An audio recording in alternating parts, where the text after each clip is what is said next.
30 days ago, I switched my SIM card from the iPhone 13 Pro Max and placed it inside the Nothing Phone 3a Pro.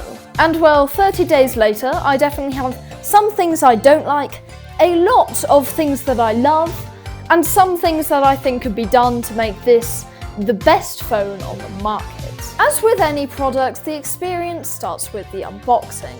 Now, the unboxing is pretty standard. A few peels, take the phone out, a SIM ejector tool and a charging cable. This unboxing experience can probably be pretty easily divided into pros and cons. It feels premium and the wraps are quite satisfying. Also, the SIM ejector tool is really cool and transparent. However, there is no charger, but then again, that's to be expected. Nobody provides a charger these days. And the charging cable actually used to be transparent, which it no longer is, which would have been a cool addition. Now for the setup, and I thought this should be easy. I'm not particularly dying to transfer my WhatsApp chats or photos, so this shouldn't be an issue, right? And yeah, you know what? I was right. It was weirdly easy, even when switching ecosystems. You just connect to Wi-Fi, log into a Google account, and accept all the data and telemetry warnings that Google gives you. Now, there were many thoughts that I had when using this phone, but one of the first things I noticed is, wow, this keyboard is good. It's really satisfying being given a subtle yet noticeable vibration every time you tap a key. While yes, the iPhone does still give you vibrations, they really like to rely on the subtle part of that. And having a comma and full stop, or period, right next to the spacebar, it's really useful. Apple, why won't you put this on your keyboard? And also, special characters.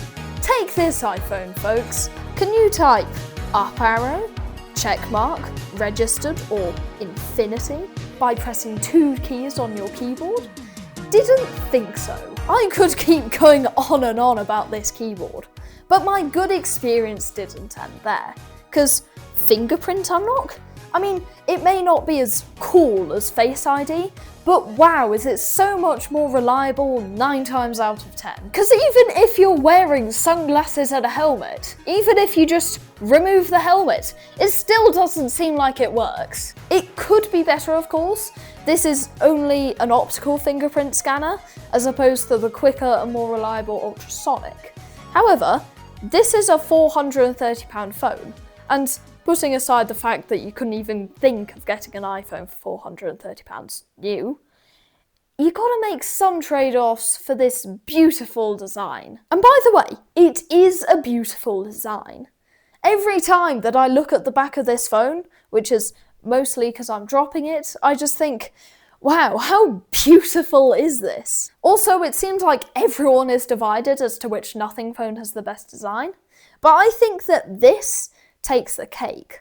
Also, this camera module provides a nice little grip when you're watching videos sideways. The only complaint that I have about the design of this phone is that the camera ring is ever so slightly raised. And is there a party going on in there? Because why is there so much dust? And this camera app too. I was looking for a pro camera app on iPhone that's actually free for ages. And yet, here it is, built in from 2 clicks of the power button. And yes, by the way, you can double tap the power button to immediately open the camera. It's so much quicker than the alternative of, oh, gotta unlock the fingerprint, oh no, I'm in an app, oh, I need to find the camera app, okay, finally I'm ready to take a picture. And it's Android! It's so open! Being able to easily install an emulator on this phone, it's great. Apple, why won't you let us install emulators on phones that we've already bought? Come to think of it, it's probably so they can get the Apple Arcade sales, but And being able to easily screencast to a PC that's built in without having to install some sketchy app that you have to have a wire that's dangling about. It's just so much better and easier. And APKs. The fact that I was able to install this app that was removed from the Google Play Store really easily by just downloading a file and an external app, it's really good. I really wish that Apple had this And by the way, the fact that there's a universal back button, I mean, I kind of love it, and every time that I use an iPhone now, I really do miss the existence of just being able to swipe from the right and being able to go back to your previous page. But personalization, when I was first thinking of switching to Android, was going to be one of the biggest upgrades over iPhone. However, now, both Android and iPhone have pretty much the same level of customizability that the average person could want. Changing your wallpaper, changing your clock style, changing the position of your apps, changing the order of the control center or quick settings panel. Both Android and iPhone have them, and to be honest, I can't really imagine many more people want more customization than this. Plus, notifications are actually good. If I get a YouTube video notification, I can save it to watch later.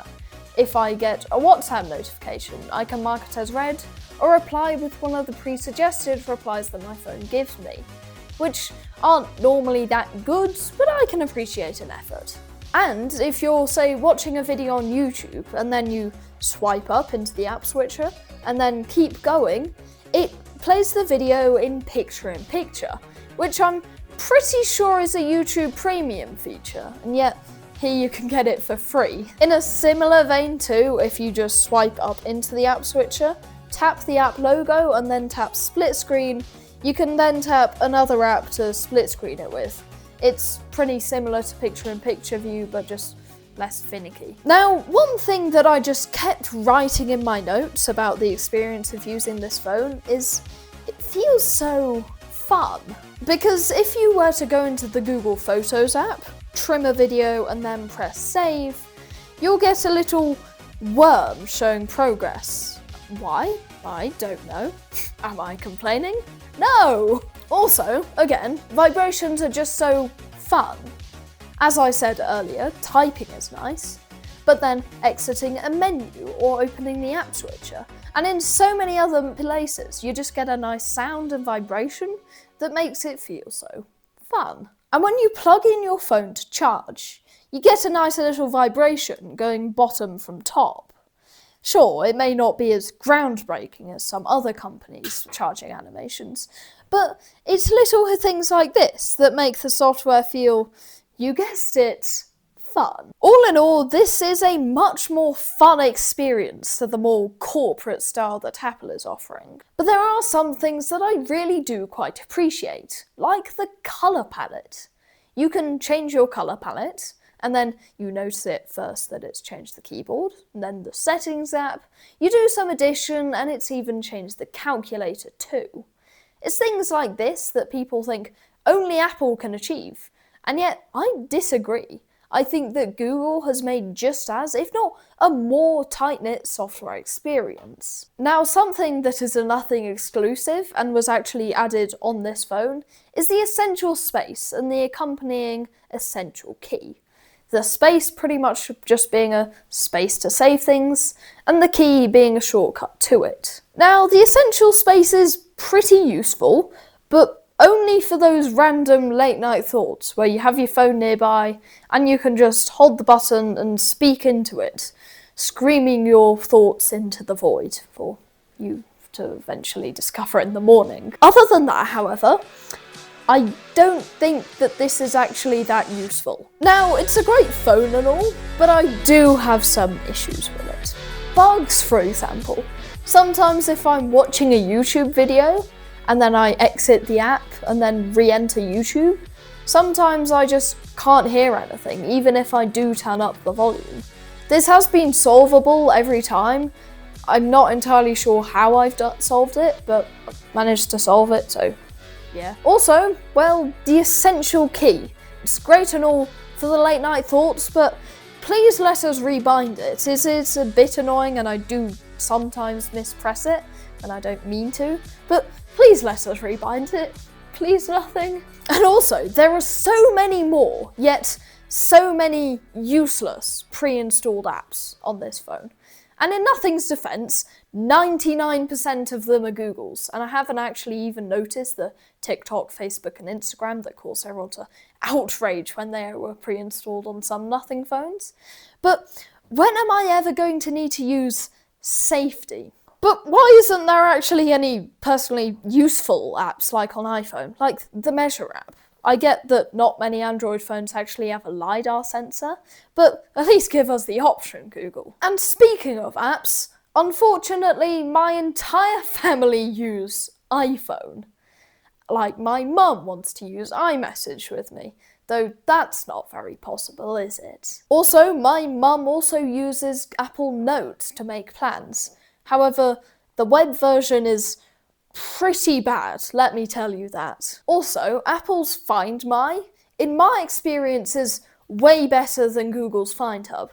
I'm not sure if this is just our experience, but I found that if you're sharing your location with somebody, then it's going to destroy your battery life if you're on iPhone. But credit to nothing. There isn't much that I noticed that was obvious when switching to a phone that was literally half the price, albeit from a few years ago. If anything, it's actually a much better experience.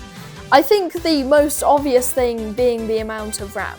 And since this phone literally has double the amount of RAM as this one, going from 6GB to 12GB, it's so helpful. Being able to watch a YouTube video, do some messaging, and also be on Firefox at the same time, it's kind of freeing, not having to have one of the apps close every time that you look away. Also, unfortunately, the brightness range isn't quite as high as the iPhone 13 Pro Max. Sometimes in a dark room I do find I need to squint a little, and in direct sunlight this is slightly less visible than this screen. But what could make up for that is signal. Sometimes when this phone has no signal, this phone has 3 or 4 bars of 4G, which is really good. So there are some things I don't like, a lot that I do, but am I keeping my SIM card in this phone for much longer beyond today?